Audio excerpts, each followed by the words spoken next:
down in the valley where the girls get naked. If you throw a dance, then you know she gon' shake it. 1, 2, break 'em. 3, 4.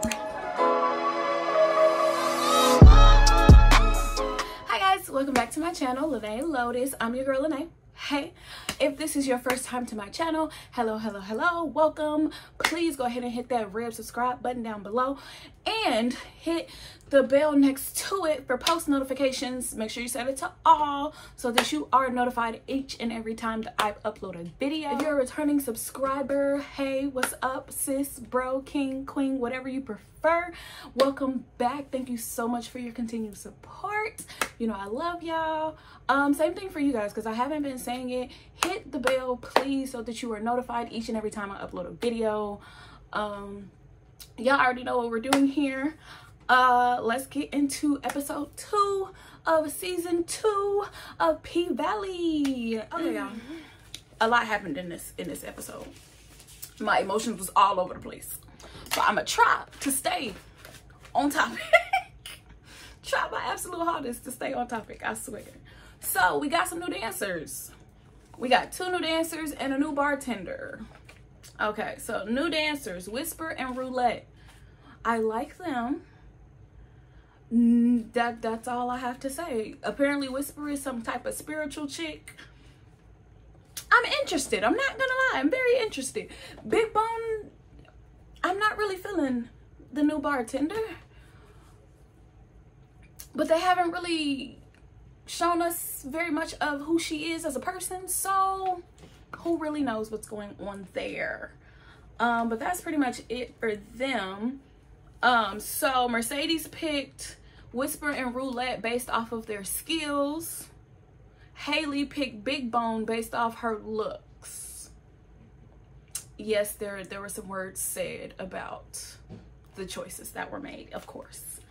The ending of auditions, Andre and Corbin walk in trying to make a deal, trying to persuade Haley and Uncle Clifford to sell, and they want to give them $500,000 to sell.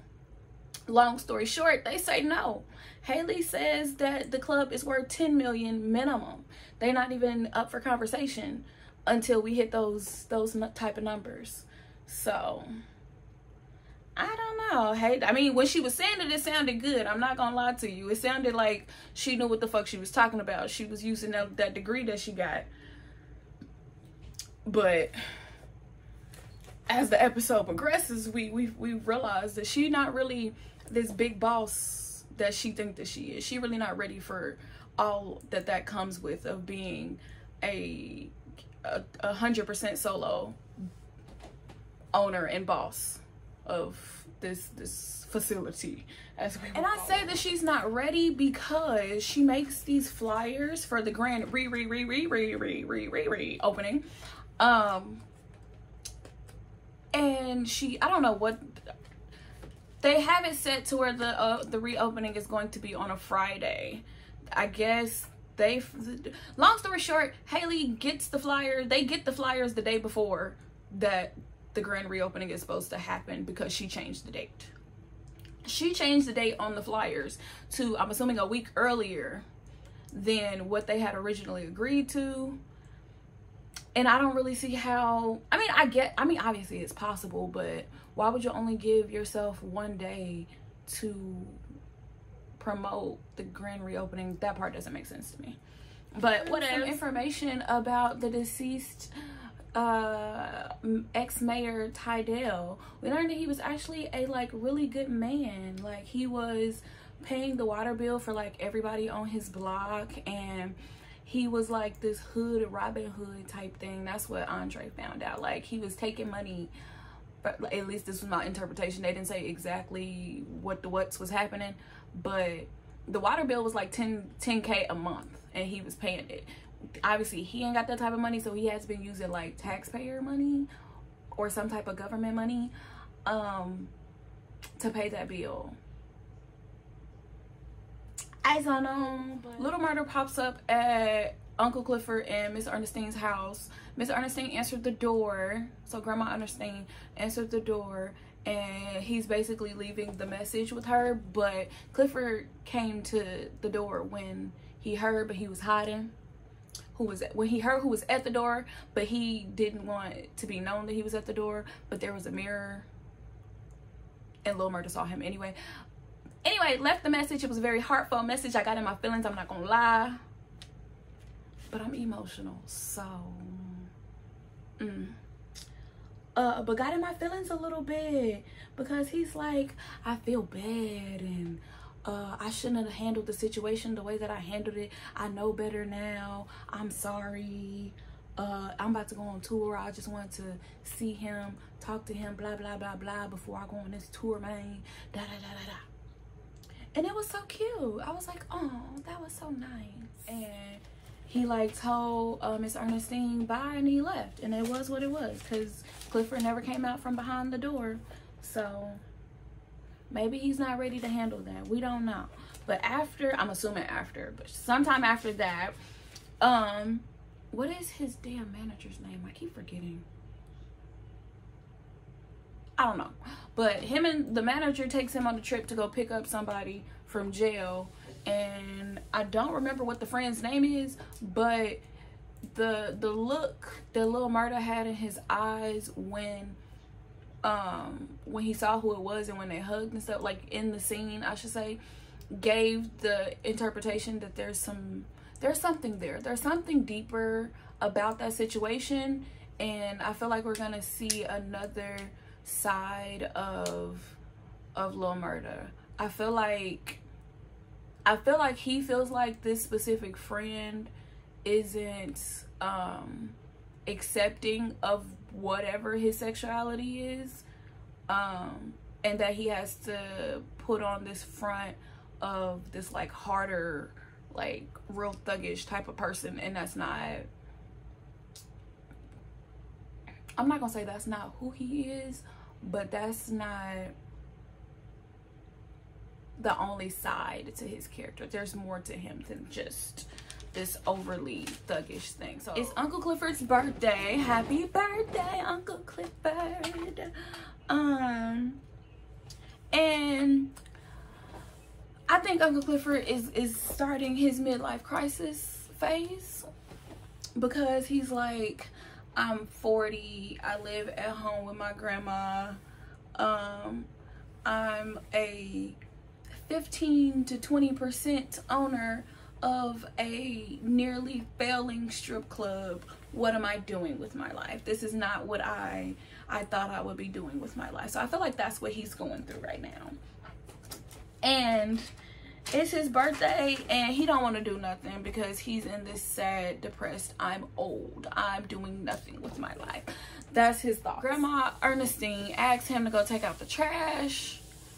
So he goes to take out the trash, and in the midst of taking out the trash, Uncle Clifford get kidnapped on his birthday and thrown into the trunk of his own car on his birthday. You're already sad and in your feelings because you're getting old, and now you just got kidnapped, and now you're finna die, and these are the thoughts that are running through his mind.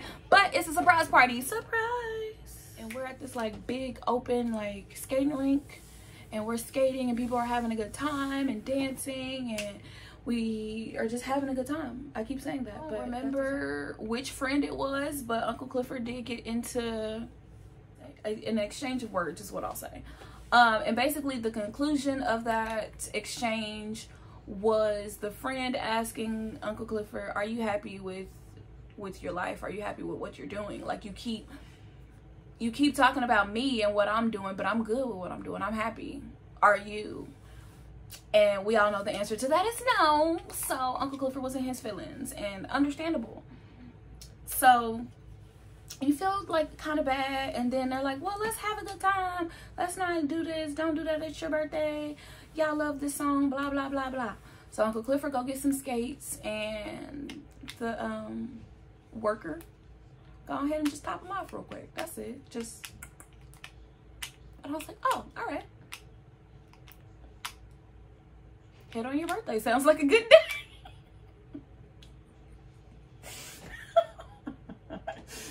But for real, happy birthday, Uncle Clifford. To the grand reopening, since it's the same night. So we're at the club. Everything is going well. Not everything is going well, that's a lie. Haley is extremely overwhelmed running the club by herself, and this is another reason why I said that she is not ready for this big boss title and responsibilities that she thinks that she's ready for. You are not. Just stay in the financial field that you need to stay with. The day-to-day shit ain't for you, baby. It's not for you. It's not, and that's okay. You good with the money and making shit happen. I understand. Big Bone, the bartender, is pissing other dancers off because you're a bartender. You're not supposed to be throwing your booty. You're supposed to hand out drinks and look pretty. And so she throwing her booty here and over there, and people tipping her. And so the dancers is getting mad because that's their money that she taking, and understandably. And she don't know how to handle the situation. So she goes and tells Mercedes, Whisper, and Roulette that they need to get on stage. So they're getting on stage. Everything is going well. The crowd's loving it. We doing tricks over here, dance moves popping. Get it, get it, get it, get it. And then Mercedes goes ahead and does what Mercedes do, and she wants to prove to everybody that she is the bottom bitch. She is the number one. She's the head honcho, and she gets into this like competitive thing, and she just keeps trying to outdo Whisper and Roulette. And she goes to on one of the poles and is climbing it and is doing this trick, and her shoulder gives out and she falls. Yo, I was like, oh no, like, oh,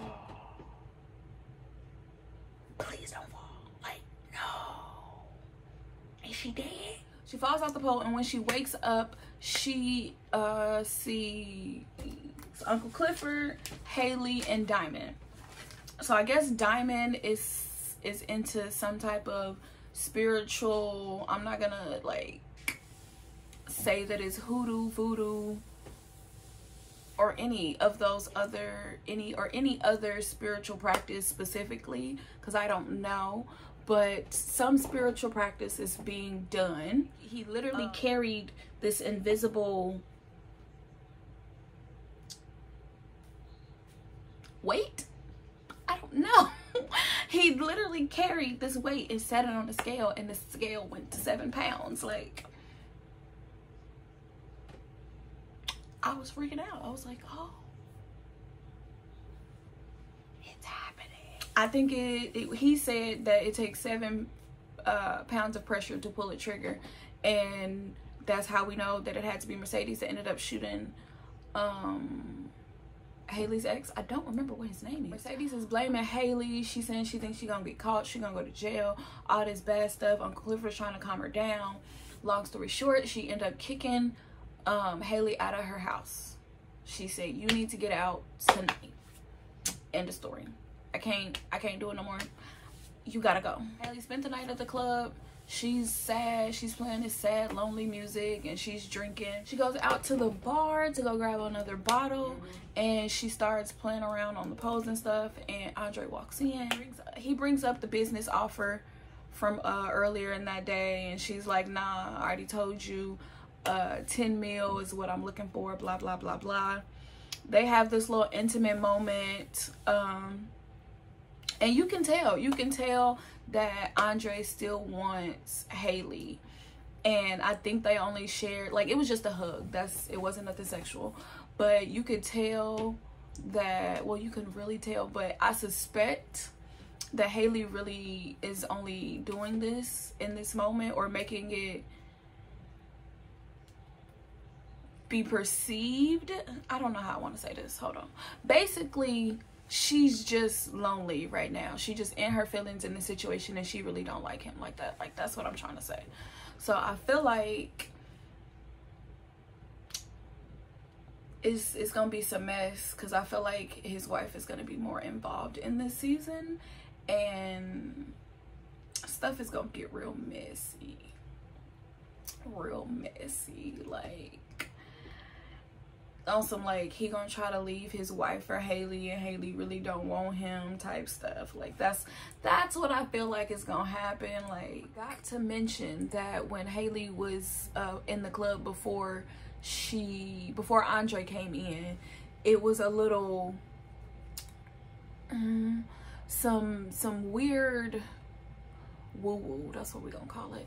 It was some weird woo-woo stuff was happening in the champagne room, and that's where old dude was shot. And it was kind of like seeing like his spirit is still in the room is the hint that it's given off. And I'm real interested to see how that was gonna play, because I kind of predicted that, so I'm proud of myself. Keyshawn get busted by her no good baby daddy, and I refuse to learn his name because I don't like him. Catches her with the diaper trick that she did, and he's like, so you went outside to go see Diamond? And she like, no, I just wanted to go get some moon pies and stuff. I didn't even know he worked there. And he's like, don't lie to me, tell me what happened. And she's like explaining to him, blah blah blah blah. She say something about he was yelling at me, and that's all that he heard, and his shit went left. He storms off, he storms off and is on the phone when she finally go catch up with him, and he's filing a complaint on Diamond at the store and basically trying to get him fired. And he's yelling at her to tell him what happened, and she's like scared because she thinks like he's gonna do some shit and hit her and stuff. Yelling at people, telling them to put their mask on, and I guess the person on the phone was like, oh, I guess that's not the first time that he's gotten that complaint, blah blah blah blah blah. He's like, yeah, y'all need to fire this. After he get off the phone, she's like, yeah, I was mad. He said that you used a slur, that you called him a slur. Like, obviously he said the actual words, she didn't say slur, but he denies it and is talking about, no, you know, I would never say nothing like that. You know me, that's not the type of person I am, blah blah. So she asks him, how did you know that I was at the dollar store? And he basically told her, yeah, I have your location sent to me, like with a straight face. Like, it's after she found that out, she bring up the tour, and he's getting mad all over again. They yelling, they arguing. She's like, or he's like, no, you shouldn't have to do that. It's safer in the house, blah, blah, blah, blah. Do it online. And she's like, no, I don't want to do that. Long story short, he agrees to have a meeting with her manager, Rome. Fast forward to the meeting. Rome is hyping it up. It's a great thing. You're going to get this. You're going to get that. It's so awesome. I treat you guys. I'll treat her well, blah, blah, blah. And Keyshawn is like, so where is this money coming from, and where is that money coming from? And it's all coming out of my part of the money. It's not worth it for me. I can stay here with my kids. That's a long time to be away from my kids. And Rome is just completely taken aback, like, bro, like, I thought I was convincing him, not you. What's happening here? Like, okay, so he gets back in the hearse with Lil Murda and the manager and the security guard. And he's telling them what happened, and he's like, she over here talking about like, I ain't giving her a good deal. Like, what do you mean? And she ends up sending him this text message talking about, what did she say? She ends up sending him this text message talking about, okay, thanks, I got it from here. And he just looking at her like, what? And I'm not gonna lie, I was confused too. I'm like, I get it. I get that you are doing what the baby daddy wants right now. I'm just curious of how you're going to flip this later. Fast forward to the end of the night. Everybody's getting ready for bed, and Keyshawn is talking about how, like, since she's not going on tour, how they're going to be spending so much time together, and she wants to go get this for the kids, and they need to get the AC fixed because it's going to be a hot summer, and this, that, and the third. And the baby daddy tell her, like, hey, I didn't get the job. And basically she convinces him with sex that she should go on the tour because they need the money and that he needs to trust her.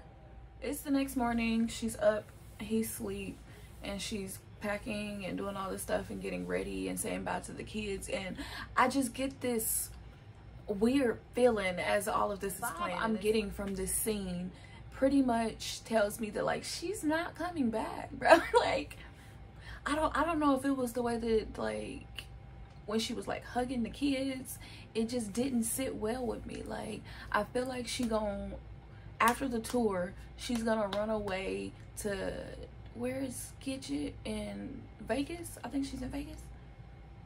I want to say Vegas. Because she said something about a desert, or I should probably just Nevada. I feel like she gonna run over there to where Gidget at, and that's where they're gonna be together. But that's just my little personal hypothetical. This episode was so good, and I'm so excited for the next one. I'm excited to see what's gonna happen next, especially with Mercedes and Haley's relationship, and then Haley's and Andre's relationship. That's gonna be very interesting. I want to know more about the new girls. I'm very, especially Big Bone. I really hope that there's more to her than what we've experienced, because anyway, guys, I will see you in the next video. Yeah, I love you guys so much. Please subscribe. Please follow me on the TikTokers. Follow me on Instagram. Share the video with your peoples. Anybody that you know love this show just as much as I love this show, because I love this show. Because, you know, some people ain't got what is that at? Showtime? Stars. Why did I say Showtime? Not everybody has stars, so we just fill them in via us. It could be a group activity. I am doing a lot of talking and rambling, and that's all I got. So I love you guys. Bye.